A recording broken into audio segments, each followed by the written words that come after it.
In this video, we discuss what is dialogic-driven change, including how leveraging the power of dialogue can and does facilitate transformative social and organizational change.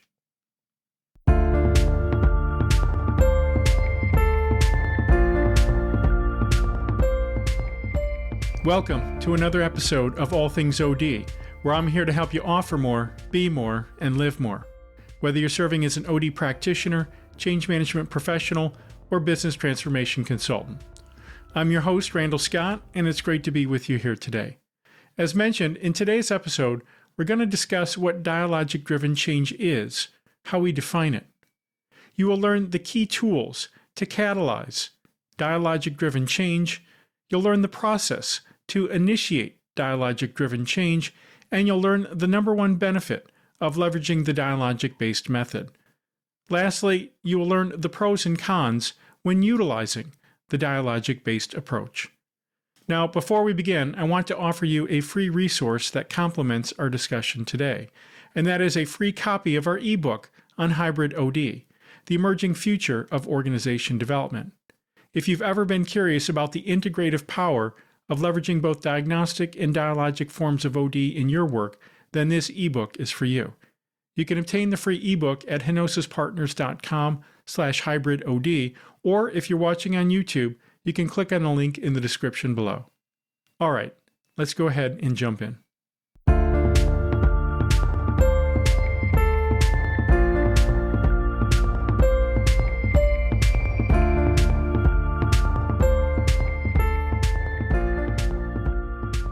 So we begin by first defining what is dialogic-driven change. How do we define it? Well, dialogic is a derivative of dialogue, and we define dialogue as the following. As a noun, dialogue is an exchange of ideas or opinions on a particular issue, with a view to reaching an amicable agreement or settlement. As a verb, dialogue means to discuss areas of disagreement frankly in order to resolve them. It is important to know from the onset that a dialogue is much different from a discussion or a debate. The spirit in a dialogue is more about learning than it is about winning. And so dialogic-driven change then reflects a much different philosophy and underlying sensibility. It reflects a philosophy of social constructionism, where reality is socially constructed, moment to moment, interaction to interaction, and person to person. It reflects a philosophy of Bohmian dialogue, named after David Bohm, the famous physicist who wrote about dialogue and who stated that a dialogue has no predefined purpose, that dialogues, in fact, should be agendaless, as a dialogue is about inquiring into thought as a process itself. Dialogic-driven change also reflects a philosophy of complexity leadership theory, which is about creating the conditions for change to occur versus trying to make change happen in a more unilateral way.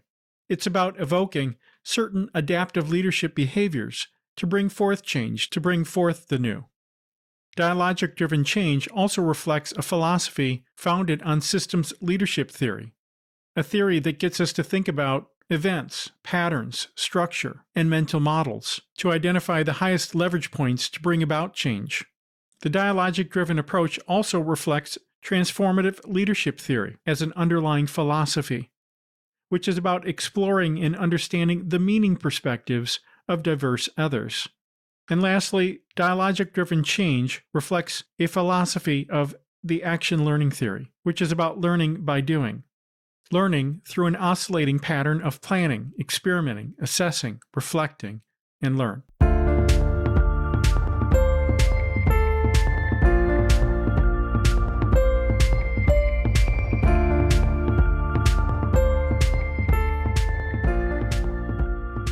So if that represents the underlying philosophy of what dialogic-driven change is, what are the key tools of dialogic-driven change?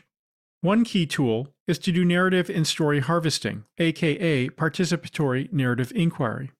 This is largely about harvesting difference to then later leverage difference within more of a dialogic-based discussion.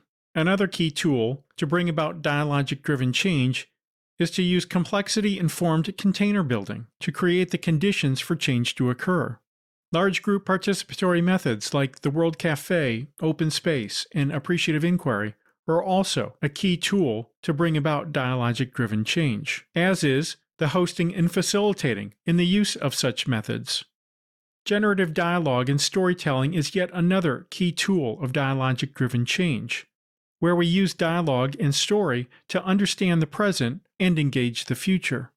Active listening and strategic questioning is core to the dialogic-driven change approach. And so then both tools are key to bring about dialogic-driven change. Knowing how to design and implement innovation sequences, aka generative change events, that leverage the large group participatory methods that I mentioned earlier is also a key tool to bring about dialogic-driven change. Use of the Agile framework is yet another tool, and we leverage the Agile framework to help us experiment our way into the future to implement a learn-by-doing model. Inner work, where there's a focus on developing one's self-awareness of one's thinking and limiting beliefs and cognitive biases, is another core element and key tool to bring about dialogic-driven change. And finally, there's a need to provide leadership, team, and individual coaching along the way. So these represent but some of the key tools to bring about dialogic-driven change.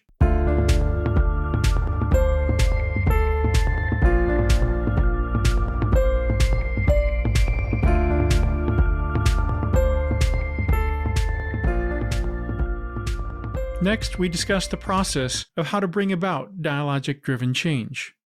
And the process begins by first clarifying the adaptive challenge, problem, or opportunity that's in front of you.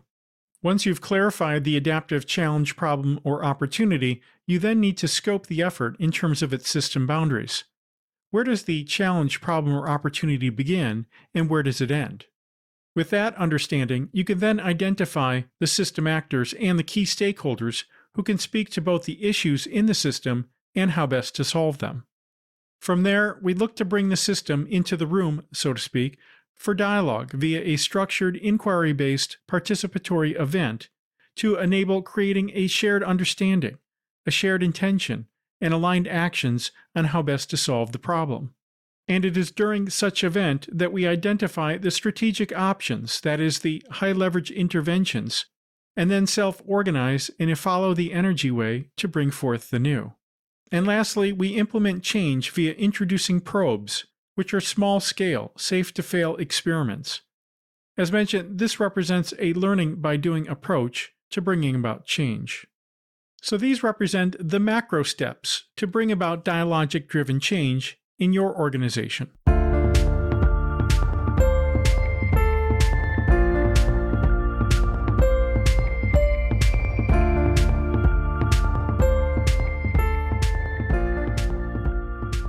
So I'm often asked, what is the number one benefit from leveraging the dialogic-driven approach?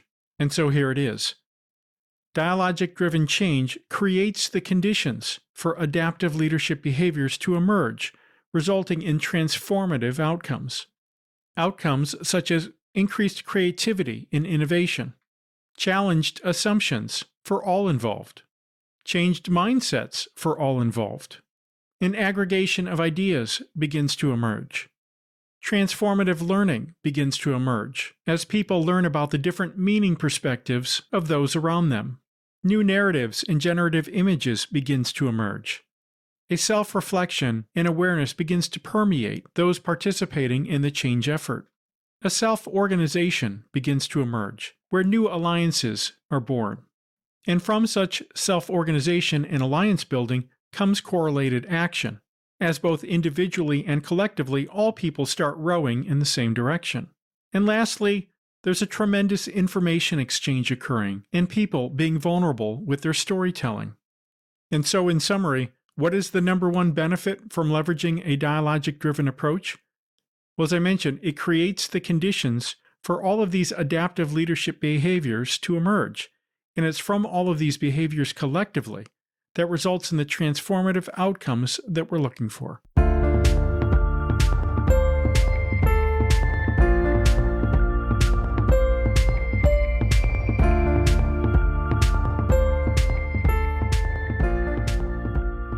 Lastly, I'm going to share with you the pros and cons of dialogic-driven change. We begin with the pros, the first of which is that Dialogic-driven change approaches problem solving at a structural level by taking an indirect route to influencing and increasing leadership and staff self-awareness, altering their mindsets, and exposing their mental models, underlying assumptions, and cognitive biases to catalyze change. Another pro is that there's an emphasis on harvesting difference, on collecting and sharing narratives, stories, and perspectives to create a shared understanding of the adaptive issue and challenge in front of you. As I like to say, diversity is not the problem, it's the solution. And finally, in creating a shared understanding, it leads naturally to establishing shared intentions, a common goal, followed by aligned actions to solve the issue and challenge both individually and collectively. Now, some of the cons of dialogic-driven change include the following. A lack of expertise and skill amongst OD practitioners generally in facilitating and leading dialogic work, in being able to negotiate a collective leadership amongst several diverse others to solve a complex adaptive challenge. Another con when introducing dialogic-driven change is that there's a general perception amongst leadership that dialogic work is soft, weak, or otherwise not real work. And lastly, and most importantly, to introduce dialogic-driven change, it is more demanding work. It does require greater skill of the OD change leader, from convening the right team, to designing a dialogic event, to creating an effective container with the right conditions, to rallying leadership support. So these represent a summary of both the pros and the cons to bring about dialogic-driven change. Well, that's it for this episode. I hope you found the content in this episode helpful. Please share your comments below, and if you like this video, hit the subscribe button and click the bell to get notified of all future weekly episodes. Also, don't forget to get your free resource. If you're watching on YouTube, click on the link below in the description or visit HenosisPartners.com/hybridod. Thanks again for tuning in, and we'll see you on the next episode.